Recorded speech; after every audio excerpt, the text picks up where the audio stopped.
I'm J.G. Michael, and this is Parallax Views.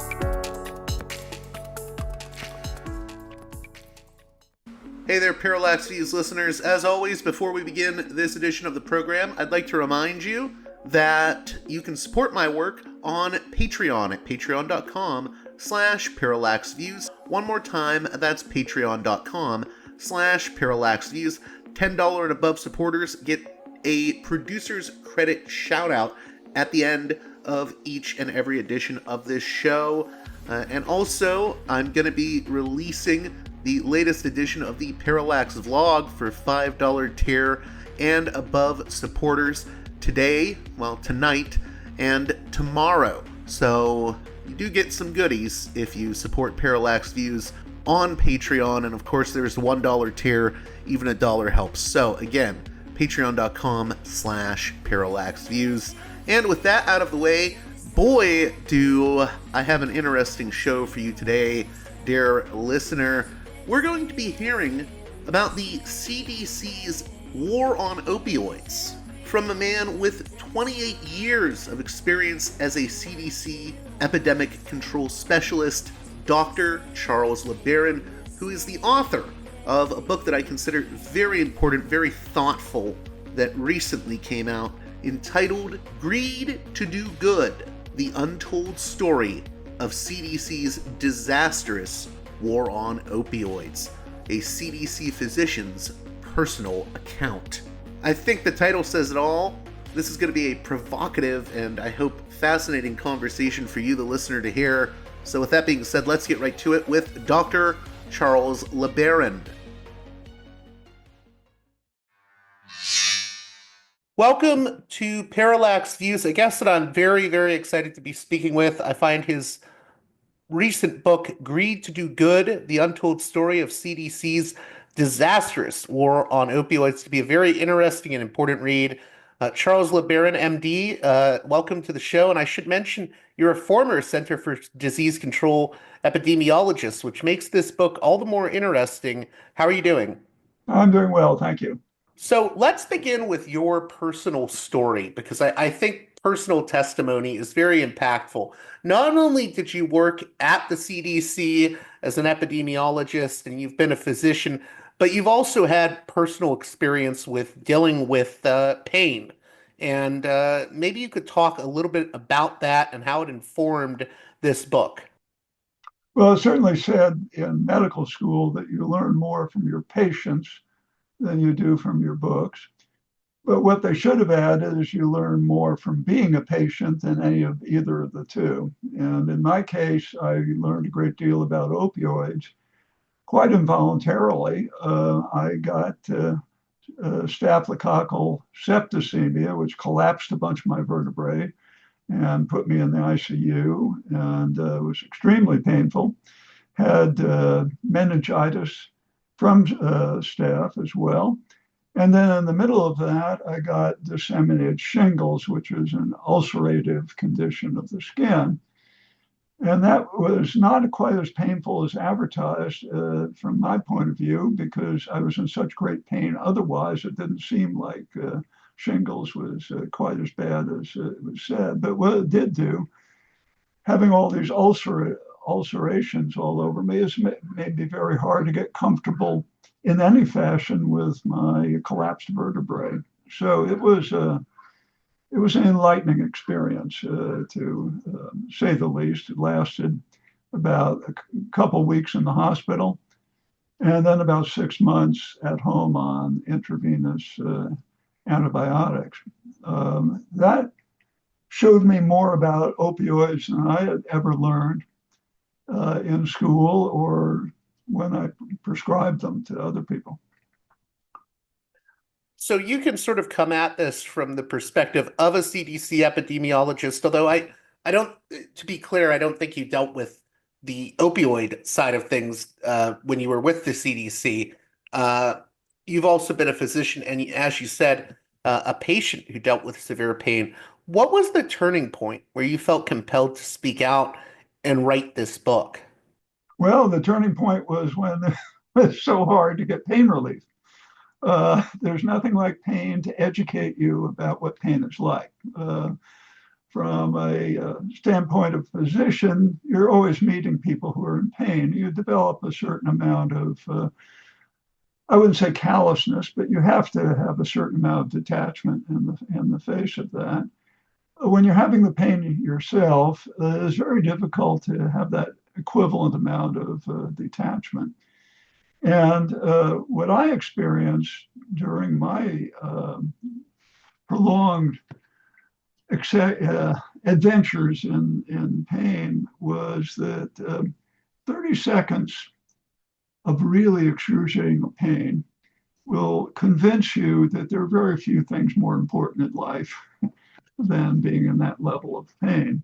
And for me, the only thing that would relieve it was opioids. There are other medications that can help relieve pain, and they have fewer adverse effects, but most of them have, in a sense, ceilings on what they can provide in terms of pain. And only opioids in the current pharmacology that's available to physicians are those which can actually mitigate pain down to the point where you're not screaming all the time. And what I discovered is that in response to the opioid epidemic, a great deal of restrictions have been placed on legitimate opioids on the premise that they're starter drugs for people who would otherwise go on to addiction. And those restrictions were marvelously unpleasant for me because I'd be in really excruciating pain, and the pharmacy would say, "No, we can't have somebody pick up the meds. You have to come down yourself." Well, I'm flat on my back in bed and screaming, and they say, "No, the rules are the rules," and so forth. So, encountering an enormous number of restrictions on opioids when you're in really critical pain was basically the educating event that propelled me into looking a little bit more deeply into the opioid situation. Now, I wanted you to be able to talk about your time at the CDC. As I said, I don't think you were dealing specifically with the opioid epidemic. You were dealing with issues related to vaccination and preventable diseases. But how did being involved with the CDC as an epidemiologist help you in writing this book and providing insights that others may not have had? Well, it requires a little bit of background about the opioid epidemic, and in a sense, as you're saying, JG, how would I, a guy who basically worked on eliminating measles and trying to eradicate polio and so forth, somehow ended up thinking a great deal about opioids. And to drop back for 1 second on the opioid epidemic, in a sense, it was a self-inflicted epidemic during the late 1990s and early 2000s. It was basically open season on prescribing opioids on the premise that nobody should be in pain at all. Now, of course, none of us want anyone to be in pain, but pain is like sorrow. There are aspects to life that are a little bit painful. And however, there became this notion of zero tolerance for pain. And of course, the companies that made opioids were very happy to promote that and encourage it. The Sackler family in Purdue, right? Yeah. Well, they're the most famous, but if they were an isolated instance, it would be wonderful. But they weren't an isolated instance. There was this notion that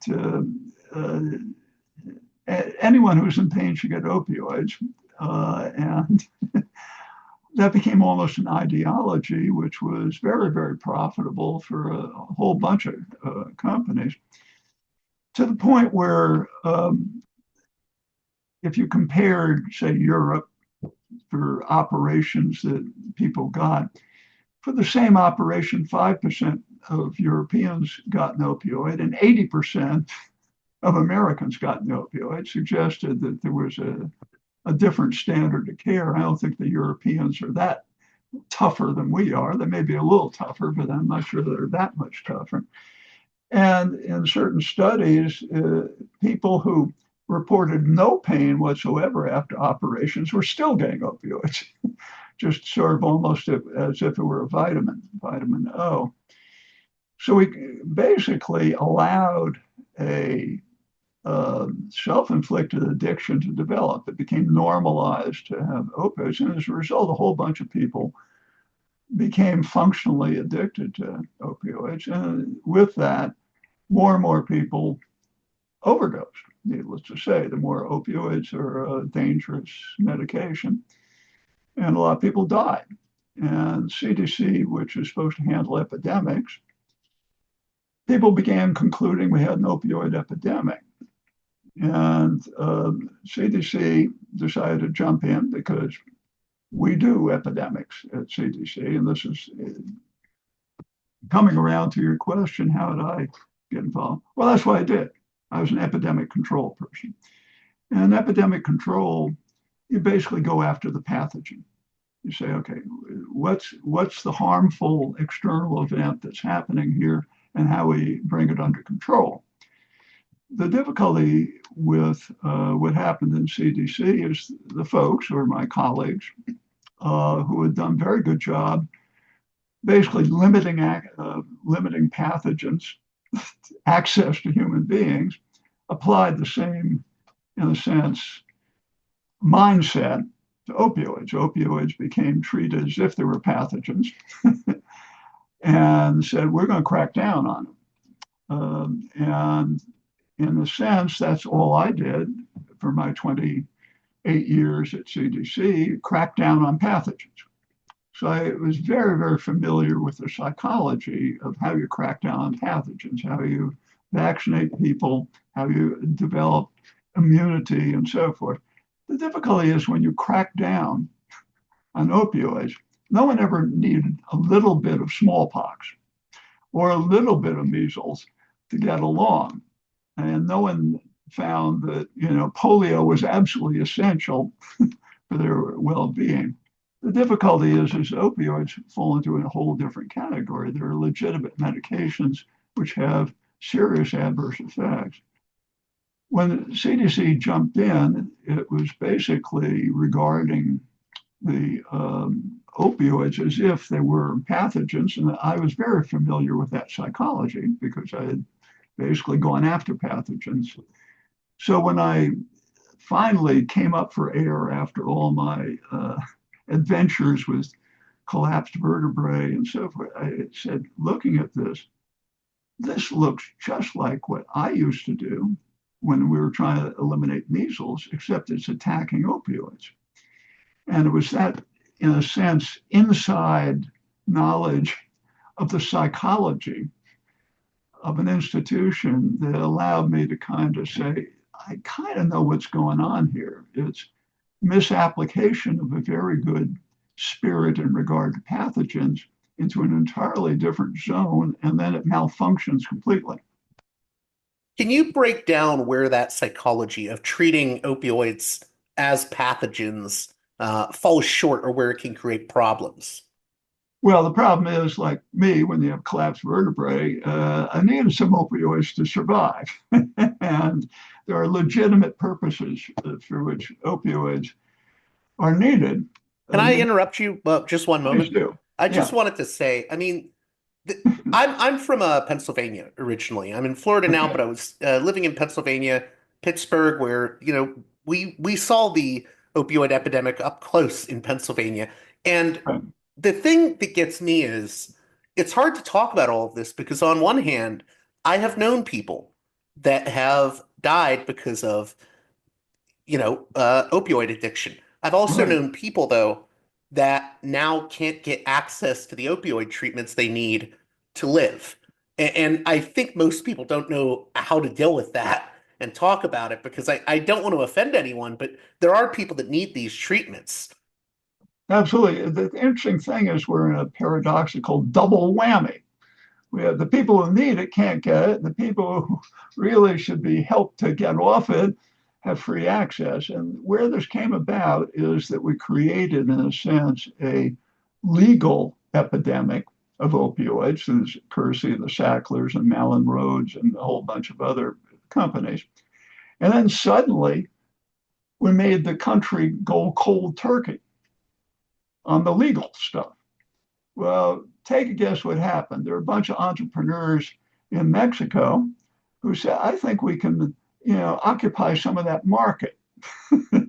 And we'll get some ingredients from China, put them together. We'll get some really potent cocktails, and we'll import them into the United States.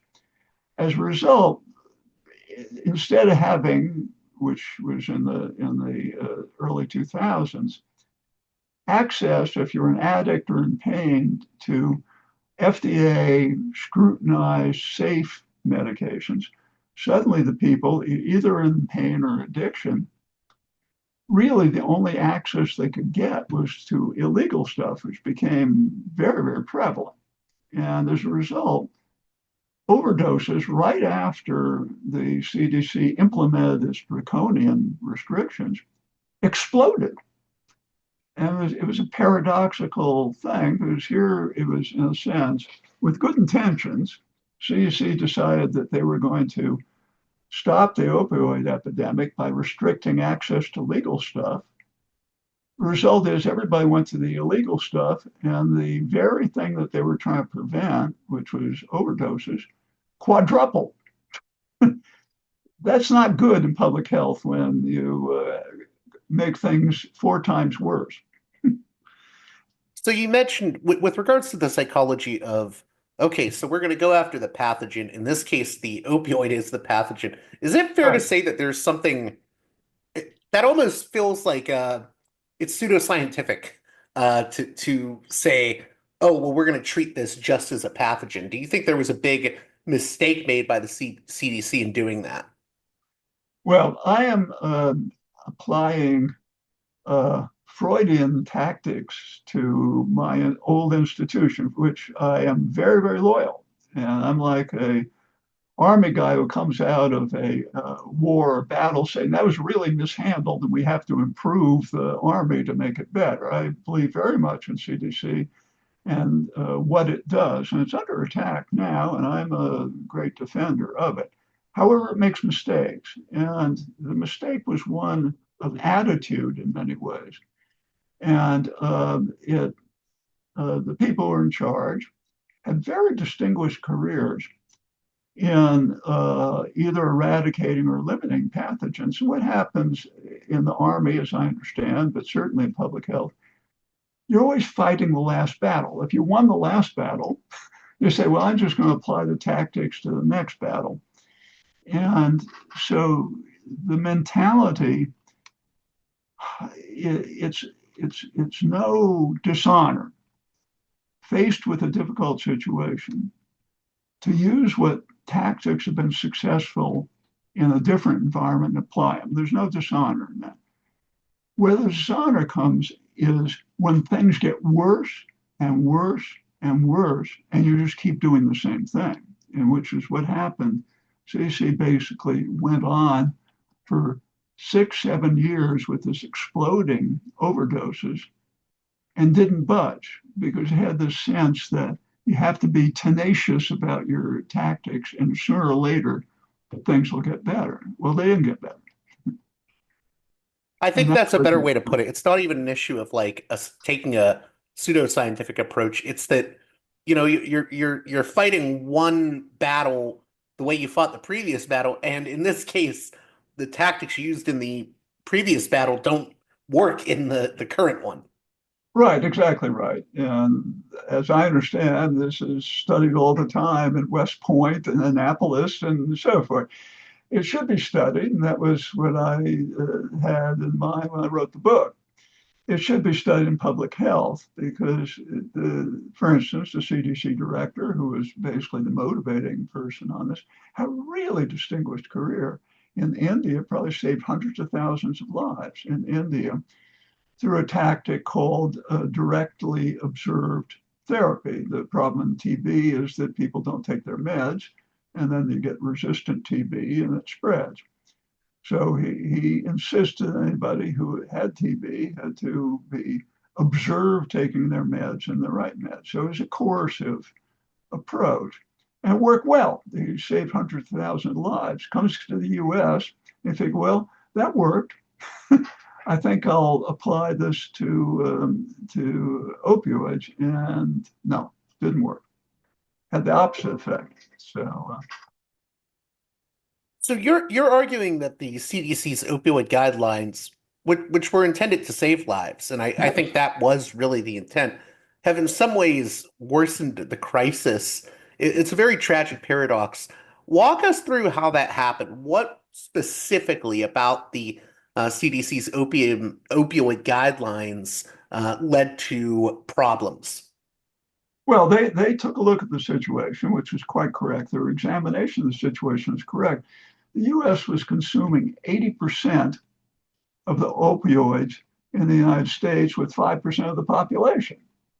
And they said a lot of people who were addicted reported that they'd started out basically getting opioids for a sprained ankle or something, and then couldn't get off the stuff. So they said, the way to do this is just to restrict initial access to it. And there are only really three ways that you can do it. One is try and have as few people as possible get opioids, have them get as low a dose as possible, and have them get it on the opioids for as short a time as possible. Now, there's nothing wrong with taking a dangerous drug, and opioids are dangerous drugs, and being prudent about them. Where it becomes a problem is where you become draconian, puritanical about the situation. And then what happens is two things are very powerful in life. One is pain, and the other is addiction. People who are faced with those two things, if they're restricted from safe medications, take a guess, the guy on the corner who has a nice muscle car and everything is very happy to provide you with everything you need. And then you take this stuff and overdose. And that is not, again, that's an unexpected. They didn't expect that, and they didn't anticipate it. And there's no dishonor in not being totally, clear-sighted on everything that's going to happen. Where the problem is if things get worse in a battle, in a war, or something, you're supposed to scratch your head. You say, maybe we should kind of check out what we're doing and if there's an alternative or something. That wasn't done. And it's a curiosity, and I report that I'm part of it in infectious disease. You have to be very tenacious in getting rid of infectious diseases. They're tough things to get rid of. They're wily pathogens, and they want to stick around. And we're their food. Viruses love to eat us, and they don't want to be driven away. So you have to be tenacious. The problem is you have to also be empirical. Is it working or isn't? And for reasons which aren't clear to me, people became robotic about these restrictions. I will give you a hypothesis. There's a certain amount of puritanism in America around opioids. They don't regard them as medications with uses and misuses and adverse effects. They're regarded as sort of as a scandalous kind of situation. So love-hate relationship. And preceding this had been another version of the same thing, except it was called the war on drugs, where we started incarcerating everybody. And in a sense, they're both the same thing. They're supply side oriented. They're saying, okay, can we lock up the people who are giving the illegal stuff? And that's a supply side. And in this case, it was, can we prevent people from prescribing it? And a supply side. Well, there's merit to supply side. However, if you don't deal with the demand side, you basically inevitably have a worsening situation which is exactly what you pointed out, JG. You have this paradoxical thing where the people who need it can't get the stuff, and the people who probably shouldn't have it are ODing on the illegal stuff, and that's where we stand right now. Do you think there was an issue where um, I want to be careful how I say this because I'm not trying to attack the CDC. Like you, I think the CDC has some great uses and they're already under attack by forces that I don't agree with. But was there an issue with did we as a society respond to the opioid crisis with panic in a way that sort of cloud our vision with how to deal with the issue? I feel like in a way we panicked rather than looking at the science and calmly figuring out, well, how do we deal with this crisis? Can you speak to that? Yeah, I think you're exactly right. Panic often, yeah, you see in these really awful, music venue things where, a fire breaks out. Like two people get killed from the fire, and 80 people get killed in a stampede. And in a sense, the same sort of goes on in this situation with opioids, that they're regarded an alarmist fashion or in a denialist fashion. And that we had the denialist fashion with in the early 2000s with prescriptions, and then we converted immediately. And this is we Americans have a tendency to do this. We go from one extreme to the next. And from going from denial, where we said, oh, there's no trouble with opioids and everybody should get them if they have a hangnail, suddenly into nobody should get them. And we just do a complete whiplash on the situation. And that's what happened, at least in my opinion. And it was, in each case, was the fascinating thing. You could describe the intentions as good. Initially, nobody should be in pain, right? That's good intention, right? Then secondarily, we have to eliminate these, ridiculously high rates of prescription stuff. And we go from one extreme to the next. And we It's can't, almost like there was an overcorrection. you got it exactly right, where, slippery roadway and you start sliding one way and then you crank your wheels the other way, you end up upside down, and to a great extent, that's what's happened. Now, having trashed my um, former employer of more than a quarter century, I do want to say that it's under heavy attack now, but for all the wrong reasons. And I think that the key thing that CDC can do, which it has been doing recently, is very carefully monitoring the situation and finding out what is happening with overdoses, what seems to be working, what doesn't seem to be working. And that function absolutely has to be maintained, but it's in great danger now because things are being cut right, left, and center at CDC. So it may sound paradoxical, but the Division of Overdose Prevention, which the subject of the book is how things went wrong, very much needs to be protected because they are righting the ship now, slowly and a little bit late. But if we don't have that, we're unilaterally disarming in the face of an epidemic, and we can't have that. Yeah, and I think that's very important to note because I think people have to differentiate between criticizing an institution for its mistakes because you want it to be reformed and to actually be more efficient and better, and just sort of attacking an institution and then having no plans for, well, how do we make it better? Oh, let's just take a wrecking ball to it. That does not work. That's very bad.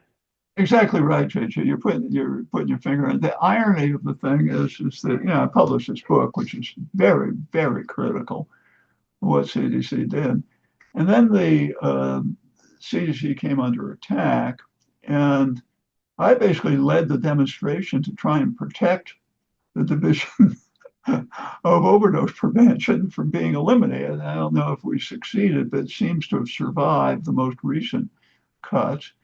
and work with people inside. How can we defend you? And it's the same as I would say, just coming back to the military analogy, you can disagree very much with how a battle is fought.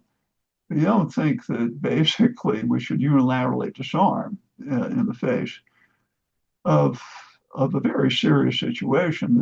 Just to put it in context, um, basically at the current rate, which is somewhat mitigated right now, in about 10 or 11 years, we will have overdosed to death 1 million people. When you kill off 1 million people every decade from overdosing, you can regard that as a serious public health problem. That's the number one killer, number one killer of people between the age of 50 and 45. That's, most people, I'm a little older than that, so I hesitate to say it's the prime of life, but I think of myself as still being in the prime, but most people regard those are the folks that we hate to lose. We hate to lose anybody, but those are the folks. And there are more deaths from that than are firearms and automobiles combined. So this is a serious problem for which we need people somewhere at the helm at CDC. Even if they've institutionally made some mistakes in the past, let's make sure they understood those mistakes and then correct them. Can we talk about where the mistakes came from? I mean, when it came to the push to limit opioid doses, what was the evidence this was based on? Was it weak evidence? And were there a lot of false presumptions made about patients and how they would become addicted? Well, I think you're absolutely right that the to their credit, the scientists who put it together are required, which is good, to indicate the level of certainty with which their evidence suggests an intervention will work. And they correctly, in the recommendations that they made, which I think were misguided, they indicated very clearly that the level of evidence was weak. Now, basically, there are only three levels of evidence. Weak, it's sort of Goldilocks. Weak, strong, or in between.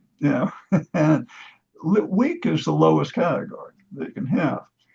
Usually, what you do in public health is you sometimes have to navigate in the dark. You have to navigate with weak evidence. You have an unknown pathogen that arrives. You haven't seen it before. You have to do the best you can. This was a little different situation because if you regard opioids as pathogen, they weren't exactly unknown. They've been around since, zero AD. But where you are required, if you're flying semi-blind, is to be very careful and judicious about your intervention. In this case, it was the reverse. You had weak evidence with extraordinarily strong recommendations. And that combination of having a weakness on the science and very, very dramatic, draconian recommendations is a gap they shouldn't have in public health. And in terms of the specifics, yes, there's evidence that people who I think there's ample evidence, who had oxycodone for a sprained ankle went on to become addicted. So there's not an absence of evidence for basically prescribed opioids being a starter medication. But is there intervention evidence that if you suddenly prevent people who legitimately need the opioids, it'll stop the overdoses? And the first thing you would look at in public health, which I've done, is you basically look at the target population. The average person, the most representative person who gets opioids, prescribed opioids. Is a 60-year-old woman who has rheumatoid arthritis. The most representative person, and this is back when they made the recommendation, they've changed somewhat now, who overdosed was a 30-year-old guy who shot up.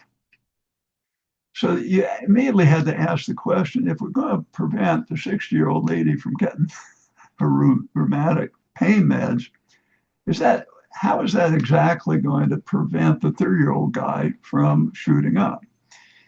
And it really requires a lot of leaps of faith to get from one thing to the next. And that kind of targeting analysis really wasn't done. And I think they'd all admit it now, who the folks who came up with it. One of the things that's most interesting, these guidelines come out in 2016, and they're pretty much adopted very quickly throughout the entire healthcare system. And, You got it. that's very interesting because, most of the recommendations that physicians and the CDC come out with are, oh, people should eat right, exercise, whatever. And those don't even get, it's difficult to get people to do those things. And yet these recommendations, which, like you said, were very draconian, just were like really quickly implemented. Oh, Can you speak to that? if it had been something that I worked on, that would have been a dream come true. Everybody just rushes to adopt everything that, I've written recommendations, and they, you're lucky if anyone reads them. It's virtue, as you're saying. Everybody should, have their ideal body weight. They should, watch what they eat. All those things. People just sort of start snoring when they hear that there's something going on. And what you're correctly saying and pointing out, JJ, is that the psychology of draconian supply restriction is not something that CDC alone had as a failing. It was endorsed by everybody because, just like the war on drugs, there was this, in a sense, anger at the people who are getting these things. If we can be mean to them, maybe they'll get their act together. And in the case of pain and in the case of addiction, being mean to people doesn't seem to work very well. But that enthusiasm to be angry in the face of a frustrating situation is a real danger. And we in public health are not immune to the idea of being frustrated and then starting to have our sort of anger gene come out of hiding and start pounding the table and saying it's going to happen. But it turned out that we set a forest fire going.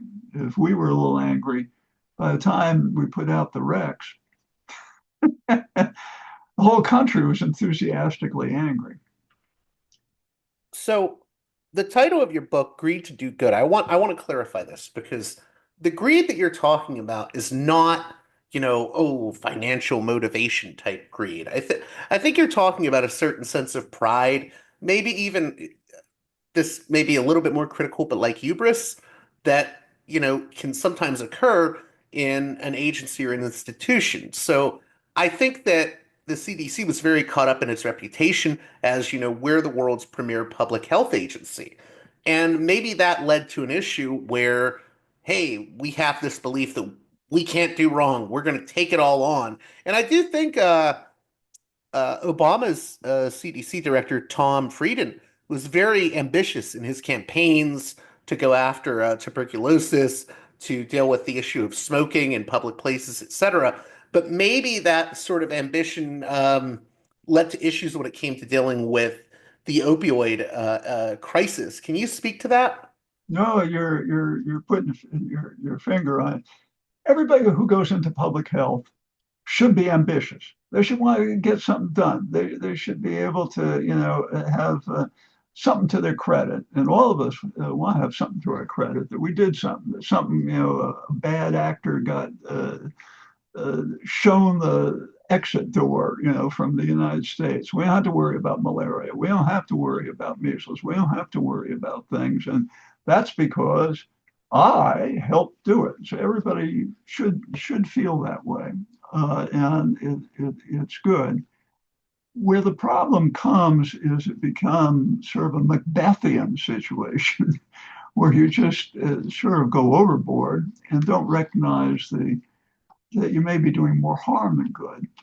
So the greed to do good, in a sense, rather than having the wish to do good, it becomes an overweening ambition. I think I don't even know what overweening is exactly. It's some literary term, but it falls into this category of you become overly ambitious to do something, and you end up hurting harming the very situation, the people that you were trying to save, because of that ambitiousness, that greed that you have, got out of hand.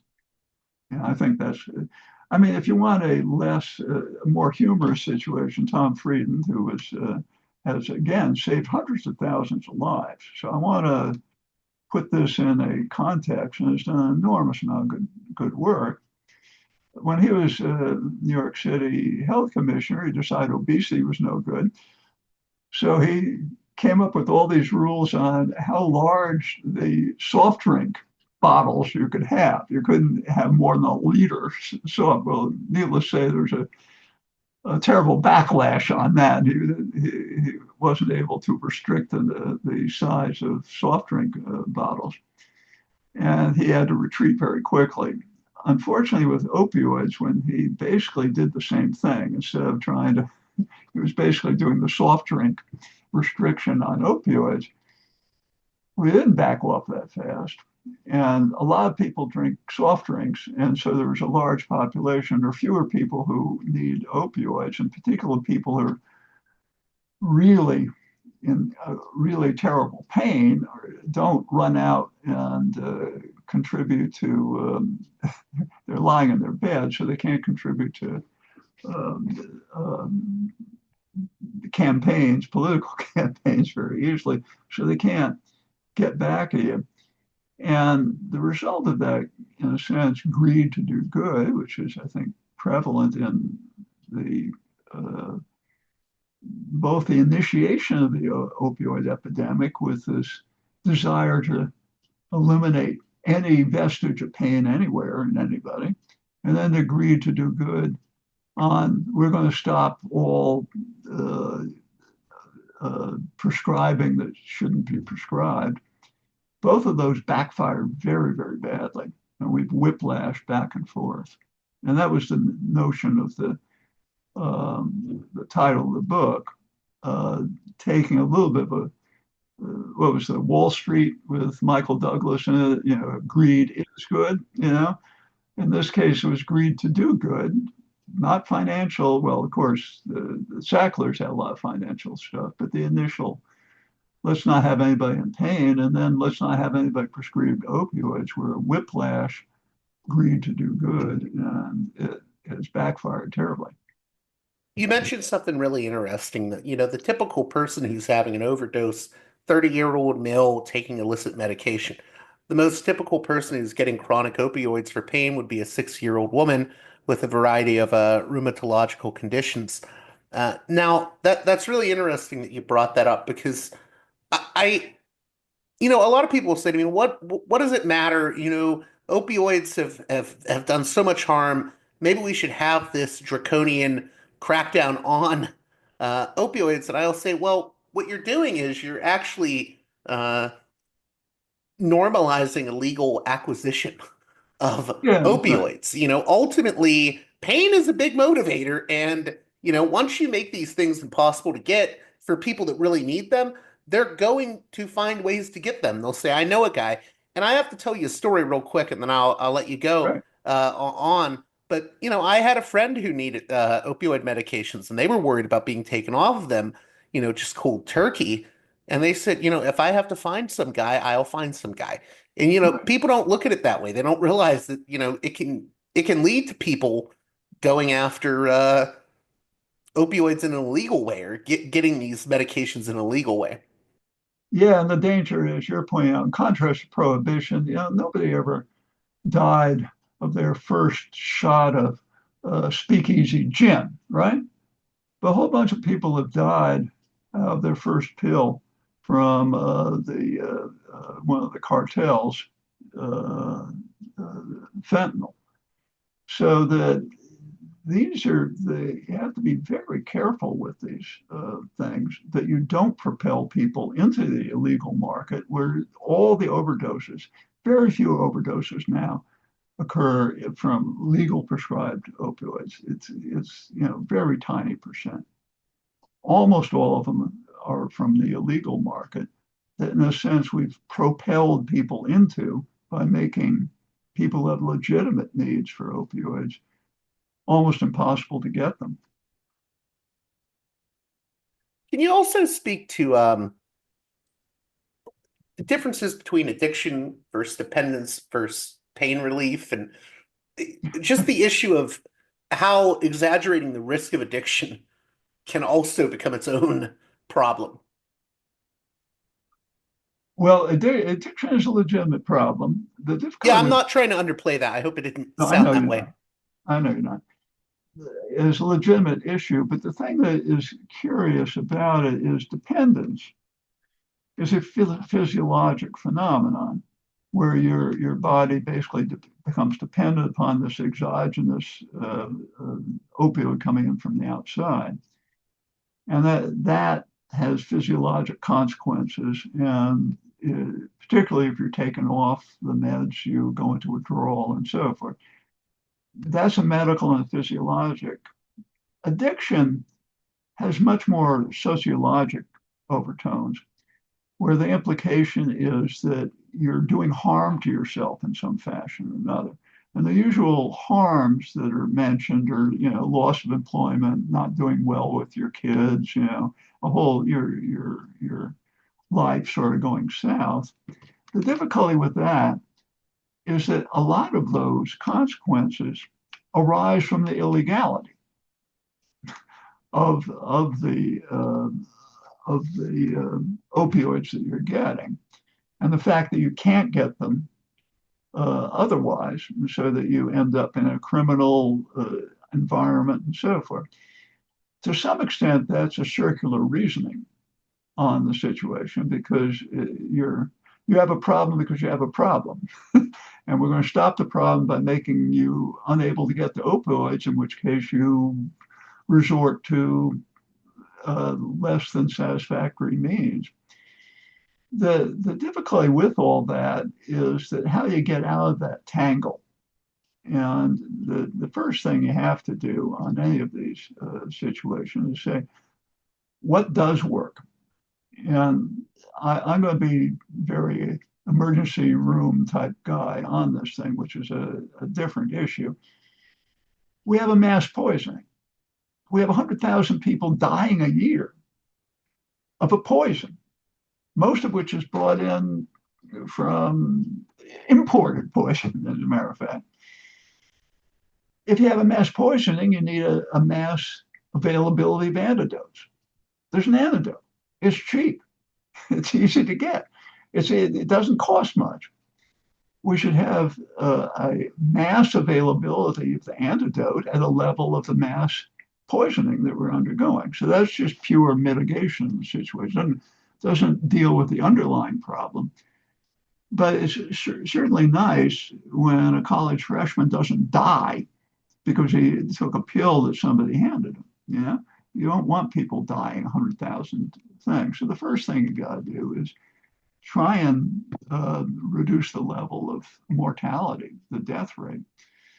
The second thing is that if there are people, and there are about 17 million of them, who are in pain, one reason or another, to the point where their functioning is impaired, that they either can't work or do things. Right. We're Those, talking here about chronic pain. Yeah. right, exactly right.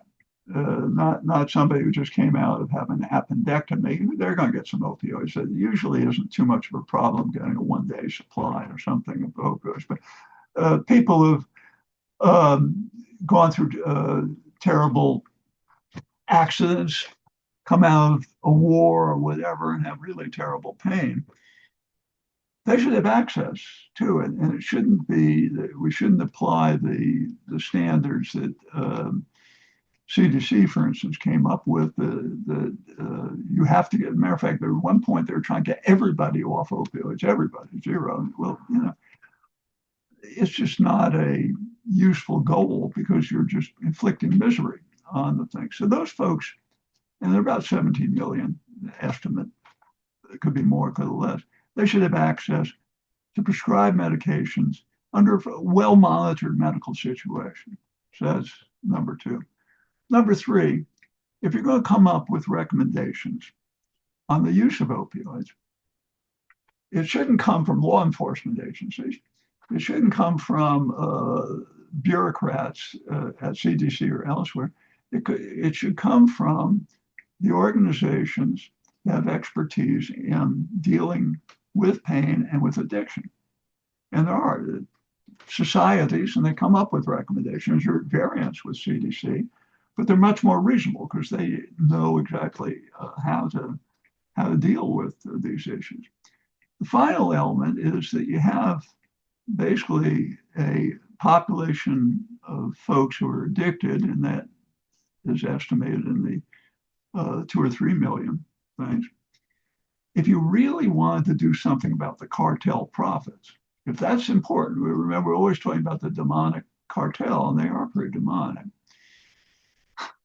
The best way to cut off their profits is put people who are addicted into treatment. Spend the money on treatment instead of National Guard marching up and down borders and so forth. Put it into treatment, and you cut off the demand for the illegal thing. So that's number three. Number four, I'm giving it my little, prescriptions for America type thing, but it's nothing revolutionary about it. Number four, monitor the situation and see if you're doing any good. And don't eliminate CDC's overdose prevention and make us blind and deaf, dumb, and blind about what's going on. Know what's going on. If things are getting worse, then you say how we adapt our tactics. If things are getting better, what worked and how we expand on them. And those elements, the having an antidote, having the people who need it be able to get it, having the recommendations sensible by experts, and having basically treatment for addicts and monitor the situation. This didn't require astrophysics to come up with those things. And ultimately, if you're faced with 1 million deaths every decade, you should be serious about it. When it comes to those 2016 guidelines, was there any experts that weren't really consulted on it, like maybe like pain specialists, or was there any specific problems with those guidelines? Were there elements that were, or voices that could have been included that weren't, or? Oh, there was a fuss and a half. They just, when they came out, there was an enormous amount of objections from the folks who dealt most with those things, so we were never consulted. One group said they couldn't figure out whether it was a comedy of errors or what it was. And part of the reason was that if you've won a bunch of battles, I know how to fix things, and you become very, very convinced of your infallibility in the thing, and that others are in the way, and we're going to not be obstructed by them. So the notion that you have to consult the experts in this case was completely ignored. And not only was it was interesting because they admitted I'm proud of them when they put out the recs, the poor little people who are writing the things, the lying item people. They said there's weak evidence. Well, there's a way to get stronger evidence. And that's consult with the experts and try and work with them and figure it out. But I will say one thing, that the attraction that you were going back, JG, to the question you had, how did this get adopted by everybody on Earth? The 30 seconds later, and it never happens. Have one great sales pitch. It's free, free. You come out with a recommendation that requires not a cent of extra appropriation for anybody. You just said, nobody should get more than 30 milligram morphine equivalents on that. You just say it. You don't have to spend a cent on that. So it had the attraction of being virtuous and absolutely cost free. And believe me, in government, cost free puts you on a Bo Derek 10 of what you should of attractiveness to policymakers. I just had a few more questions. I wanted to ask, and I hope this isn't too controversial of a question, but was there a way in which political and media narratives, or even political and media sort of pressures, contributed to a climate of fear that may have not been as useful to bettering the situation when it came to the opioid crisis? Well, the one thing I can say is that, and this is true, um, I won't use the words I prefer to use, but I'll use other words. This was a bipartisan mess up. You'll take my words with them. And the reason is this started during our Obama administration, right? 2016, it was in there. Then it continued in the Trump administration. Then it continued in the Biden administration. And to some extent, it's now created in Trump too. So if you go looking for ways to politicize this, you're going to have to figure out something other than the traditional political parties to do it. And it's I wish there were a third party which said, we're the sensible approach to opioid party. Now that hasn't come up yet. I haven't, but it would be very nice to have that party on the ballot. But I think there are other issues that people are interested in. However, if you're looking for pure politics, it's a complicated situation. How has all of this affected the trust between patients in pain, their doctors, and public health institutions? Has it hurt the trust between those three different actors? And how can we rebuild that trust? Well, that's a tough one. When I was in really terrible pain, I was coming out of the hospital. And as far as I'm concerned, I had two things that are absolutely essential. One was to get my antibiotics so I could clear the thing. The other was to get my oxycodone so I could. One was going to help my body survive. The other was going to help my mind survive.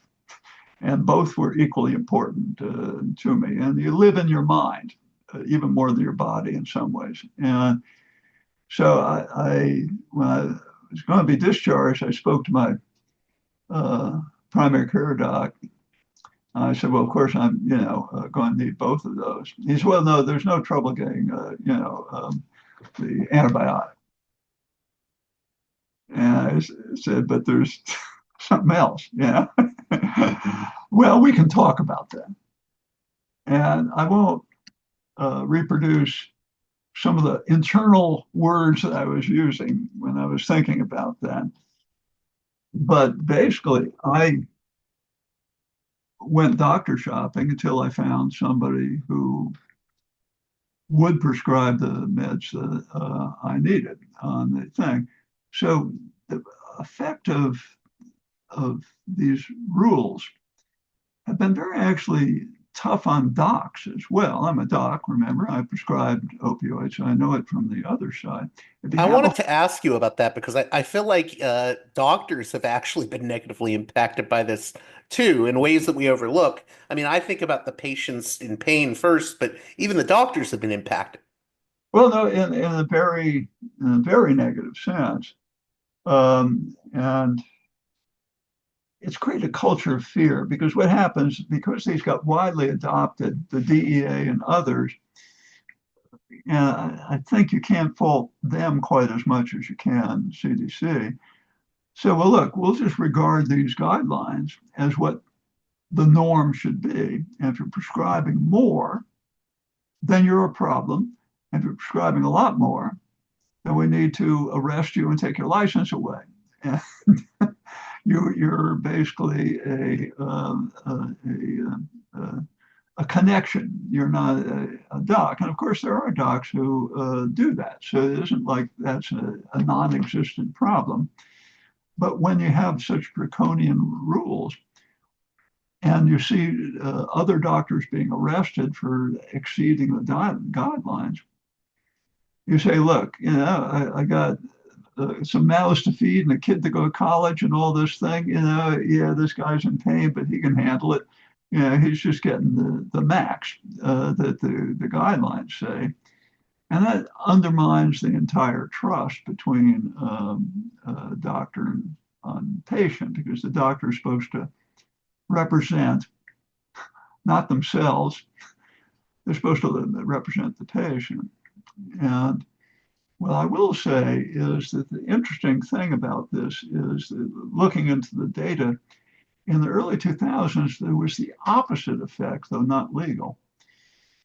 That was the point at which they entered in the large healthcare institution, started rating doctors on their satisfaction scores. And it turned out that satisfaction scores were heavily influenced just by what the patient thought about the doctor, not how well the doctor is performing, because most of us wouldn't know exactly how to do a lung transplant, and so that you sort of have to delegate some of that. But there's good evidence that patient satisfaction scores, as they were implemented, this back in the 2000s, actually had a significantly strong influence on basically pushing more and more opioids into people who didn't need them. Then, so that was the 2000s. Then the backlash phenomenon after CDC, docs were scared to give people who did need them the meds, and that created a real culture of fear, to the point where most primary care docs did not want to treat anybody with pain, chronic pain, because it put them in danger. You could give diuretics, you give antibiotics. No one's going to come knocking at your door at 3 o'clock in the morning and take you away in handcuffs. But exceeding the CDC guidelines for docs was very, very serious. One or two more questions. The first is a big one that I should have covered earlier, but we'll cover it now, and that's it's a very difficult topic. But how has cutting people off from opioid medications when they actually need it? They have chronic pain. There's no question this is a treatment for them. When you cut people off from that, has this led to, I guess you would call it knock-on effects? I guess what I'm referring to is people taking their own lives or being driven to deaths of despair. Is there a connection? Yes, and actually it was studied before the CDC came up with this rec, so they knew about the studies, so it wasn't that they didn't know about the studies. It's particularly well studied in the Veterans Administration because you have a contained population. It isn't a population that goes shopping around to different docs. You can kind of observe the thing. And what was observed in a number of VA studies was people who were cut off from opioids, who needed them for some legitimate reason at some point, but it was decided that they had to be weaned down involuntarily to meet the CDC guidelines ultimately, but before that, just to be weaned down or weaned off, had a much higher rate of suicide. than those who didn't have to undergo that kind of thing.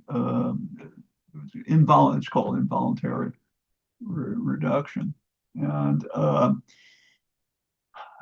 I wouldn't say that's the major contributor to suicide in the United States, but it's a major contributor to an adverse effect of involuntary reductions. And it's a legitimate concern because in my book, I described that the mere thought of being cut off from my opioids when I was on them made me immediately start thinking, what's the easiest way I can do away with myself? How can I do that? And doing away with myself isn't something that I came into this with all sorts of thoughts about. But sure, this isn't tolerable as an existence that I thought about. So not only are those studies scientifically well grounded, but for me, they're very, very well grounded emotionally. What would have happened to me? Now, I don't know if I'd had when you're really sick, it's hard to figure out the means to do away with yourself. I don't have firearms in the house or things, but there are plenty of people who do and take their own lives when they're cut off from a medication that is essential for their continual mental survival. In closing here, how would you like to see public health policy going forward? Not just when it comes to opioids, but just what could make for a better public health policy? And what would your advice be to the policymakers? Um, I will quote Winston Churchill of all things. He said, "No matter how beautiful the strategy, it's wise occasionally to consult the results." And there's again in murky situations, and there are many things in public health that are murky. It is absolutely essential to mind the store, see what's going on after you do something. The great danger right now is that CDC, by being under attack, is basically the monitoring situation for a whole bunch of diseases, whether it's sexually transmitted or HIV or opioids or firearms or heart attacks or anything. And that monitoring system is in great danger now, in great danger. So I would say a major lesson, if you had to have one single overriding thing, it goes beyond opioids. It's mind what is going on, respond to it, and then watch what happens from your response.